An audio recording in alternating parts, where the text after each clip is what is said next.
రుతుపవనాల రాకతో ఉత్తరాది రాష్ట్రాలు అతలాకుతలమవుతున్నాయి. ఉత్తరాది రాష్ట్రాల్లో భారీ వర్షాలు కురుస్తున్నాయి. ముఖ్యంగా ఉత్తరప్రదేశ్, పశ్చిమ బెంగాల్, గుజరాత్, ఉత్తరాఖండ్, రాజస్థాన్, మహారాష్ట్ర, ఛత్తీస్గఢ్లో ఎడతెరపు లేకుండా కురుస్తున్న వర్షాల కారణంగా జనజీవనం అస్తవ్యస్తమవుతోంది. రోడ్లన్నీ నదులను తలపిస్తున్నాయి. ఉత్తరప్రదేశ్లోని ప్రయాగ్రాజ్, వారణాసిలోని ఘాట్లు పూర్తిగా నీట మునిగిపోయాయి.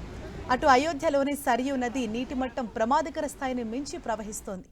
పుణ్యస్నానాలు ఆచరించేందుకు భక్తులు నది లోపలికి వెళ్లొద్దని అధికారులు హెచ్చరికలు జారీ చేశారు. కోల్కతా సహా పశ్చిమ బెంగాల్లోని పలు జిల్లాల్లో భారీ వర్షాలు కురుస్తున్నాయి. దక్షిణ బెంగాల్లోని 5 జిల్లాలకు ఐఎండీ ఆరెంజ్ అలర్ట్ జారీ చేసింది. అస్సాం, మధ్యప్రదేశ్, జమ్మూ కాశ్మీర్లో కూడా భారీ వర్షాలు కురుస్తున్నాయి. మరో 4 రోజుల పాటు విస్తారంగా వర్షాలు కురిసే అవకాశం ఉందని భారత వాతావరణ శాఖ తెలిపింది.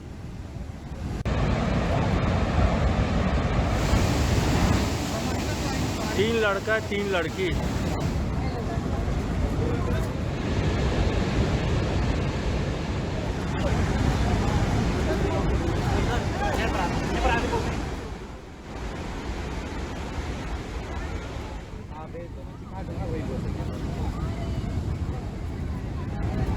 అటు గుజరాత్లో కురుస్తున్న వర్షాల కారణంగా ఈ నెల 11వ తేదీ వరకు మత్స్యకారులను సముద్రంలోకి వెళ్లొద్దని వాతావరణ కేంద్రం హెచ్చరికలు జారీ చేసింది.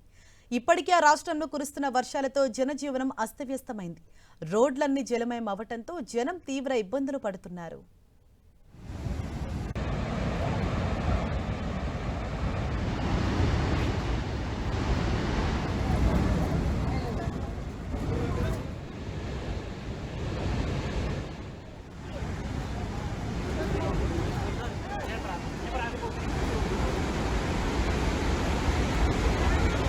हाँ भेज दो, मैं सिखा दूंगा, वही बोल